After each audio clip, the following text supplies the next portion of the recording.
let me start by paying tribute to you and to the Ukrainian people. You are fighting not just for Ukraine, but for the freedom and security that is cherished by the British people and by all Europeans every single day. Just a few moments ago here in the United Kingdom, we saw the sentencing of 6 men for Russian-sponsored arson attack on a warehouse in East London. This was a warehouse storing humanitarian aid and satellite equipment destined for Ukraine.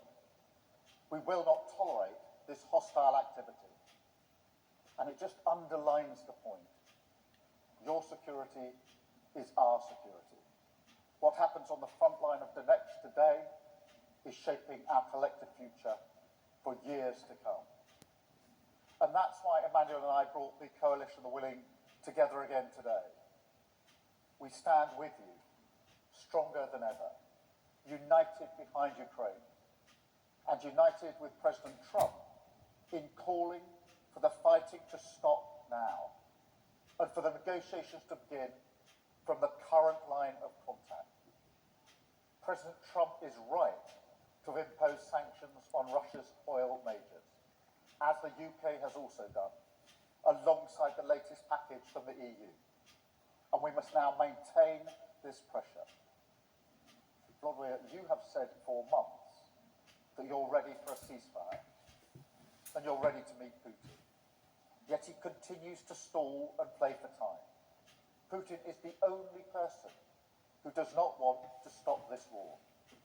His strikes on civilians this week made that crystal clear once again, targeting energy infrastructure ahead of winter, hitting young children in their nursery, claiming the lives in Kyiv of a 12-year girl and a 6-month-old baby.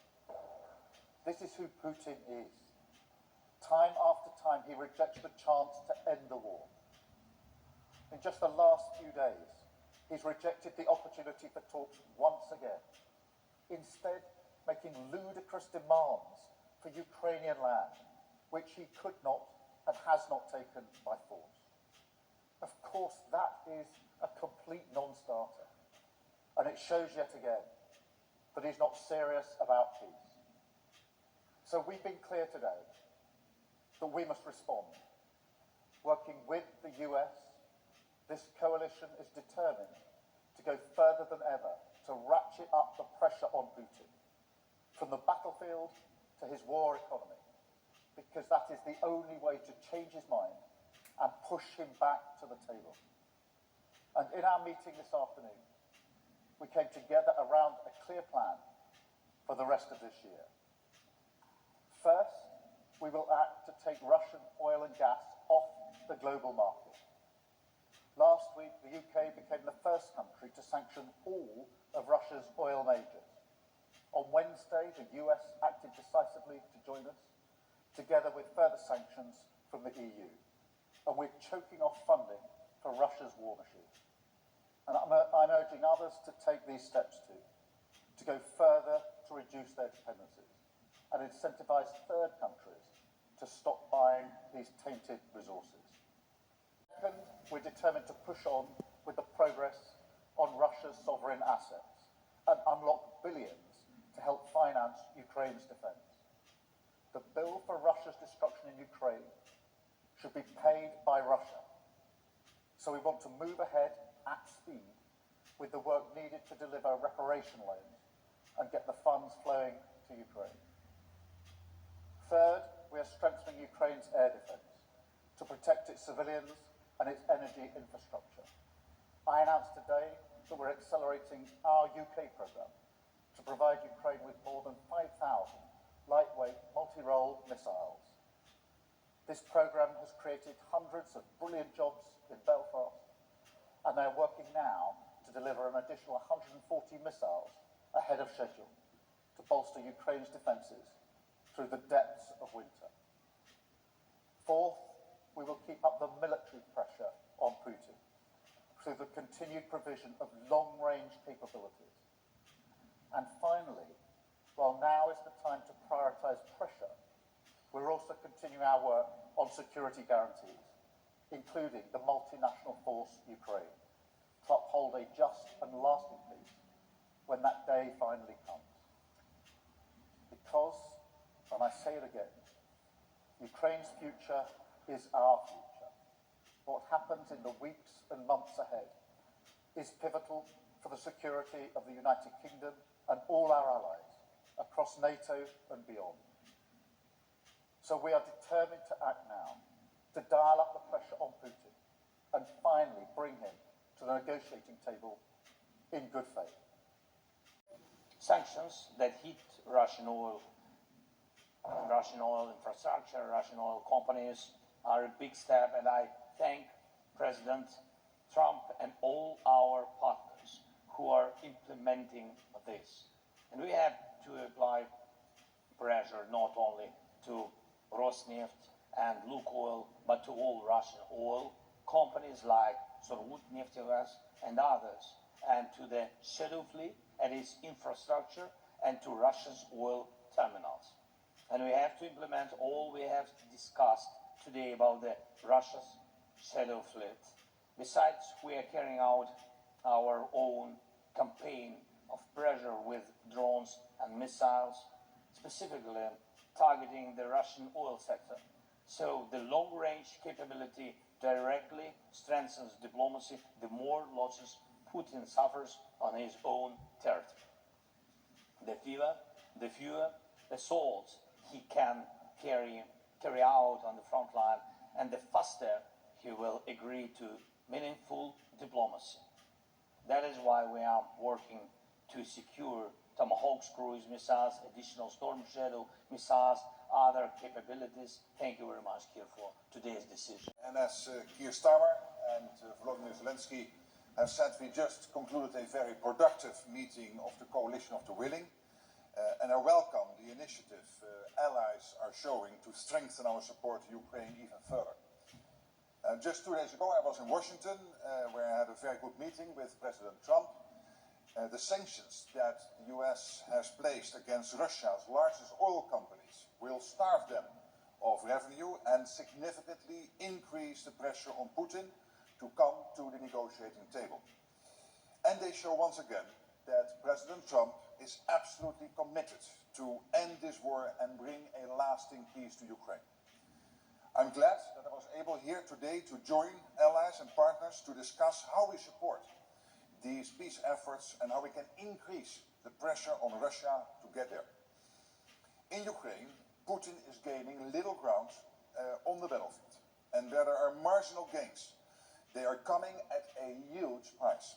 Hundreds of thousands of Russians are dying for Putin's deluded aggression. Ukraine continues defending itself bravely, and our support to them is working. France is running out of money, troops and ideas. President Trump said it very well. They should stop where they are now. And now is the right time to increase the pressure on Russia, so we can finally get a fair and a just peace for Ukraine. I therefore welcome the recent announcements by European allies and Canada of additional military aid to Ukraine. The developments on the battlefield show that our support to Ukraine is working, and we need to keep it up. We need to pair this support with sanctions and economic pressure, and the EU's 19 seconds package against Russia is another good step in this direction. On both sides of the Atlantic, we want this war to end. And the good discussions this week in Washington, yesterday in the European Council, and now in London indicate we are moving in the right direction. Today, and thank you, Volodymyr, for joining us yesterday in Brussels in a meeting with the European Council, and today in the Coalition of the Willing. It was Putin that called President Trump some days ago because he was scared that Ukraine would get the upper hand.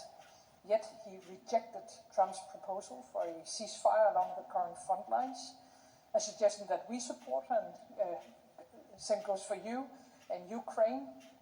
But Putin doesn't want to stop the killings. There is no indication that Russia and Putin wants peace, not even a ceasefire. And Russia continues its hybrid war against NATO and the West.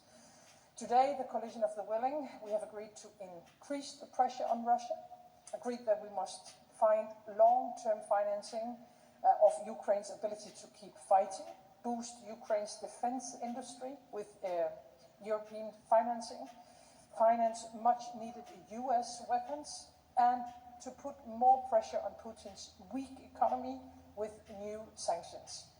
I think this week we have taken significant steps with EU's new sanctions package targeting the Russian energy sector, the Shadow Fleet, much more. United States have now sanctioned, as we already have heard, Russia's two largest oil companies. And already last week, the UK, announced sanctions targeting those companies as well. I think Putin's strategy has been to wait for us to stop, at some point to give up. But of course, this will never happen. So once again, we have today agreed to be united in our efforts, and our promise to you, dear Volodymyr, and to Ukraine and to all Europeans is that we are willing to continue, of course. The coalition we're willing today. And Volodymyr, thank you for being here as yesterday in the European Council. And both meetings had the same purpose, peace.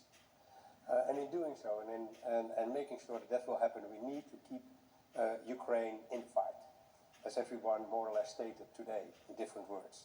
We need to maximize support to Ukraine. And Ukrainian needs have to be leading in that. What we see is that Russia is the only party rejecting a ceasefire, circumventing all diplomatic initiatives and continuing to attack Ukraine. The only way to persuade Putin to engage in serious talks is to increase economic pressure on Russia and our support for Ukraine. This week, important measures were taken in the EU and the US, and coordination for further steps we could take is necessary. First of all, on sanctions. It would be good if the EU were to copy the US-UK sanctions against Lukoil and Rosneft. We must also do more to dismantle the Shadow Fleet systems, and the Netherlands will take its part when it comes to the North Sea. This could hit Putin hard financially, as this undermines his revenues on global oil markets. Second is support. It's crucial that all countries contribute. Only then can we maintain a high level of support and keep Ukraine afloat militarily and economically. We must increase military support bilaterally as well as by ordering our packages from the US, and a couple of the speakers already mentioned the Pearl package. And we must make sure we step up our energy assistance to help Ukraine and the Ukrainians through the winter. We are very concerned that Russia's ongoing attacks on Ukraine's energy infrastructure before the start of the winter, especially on its domestic gas production. Costs for recovery are high and the need for gas imports have increased. The Netherlands therefore will increase financial and material support on energy, and we urge all our partners to consider increasing their contributions as well. We can put more pressure on Putin to end this war if we work even more closely together and widen our impact on Russia. And at the same time, this is the way to create the best possible conditions on which Ukraine is able to negotiate. Thank you.